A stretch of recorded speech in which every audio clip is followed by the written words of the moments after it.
Knox helped me get to where I am because it made me curious. It created an environment that you were encouraged to learn more on your own, a very sort of self-sufficient learner. I think that curiosity has just led me everywhere I've gone, from studying poetry to working with data. My favorite Knox experience was just the very first day. I showed up for volleyball preseason and I ended up meeting some of my best friends, some of the people that I still see today.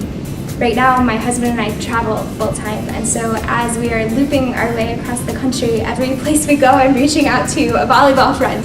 And so when we're in Albuquerque, I'm, hey Nat, I'm in town, and when we're in Brooklyn, Greta, Double T, we're here. I think the camaraderie that we established just in that first couple of weeks before classes had even started turned into something that is a lifelong network, people who are supporting you, people who are helping you through the years that come after Knox as well.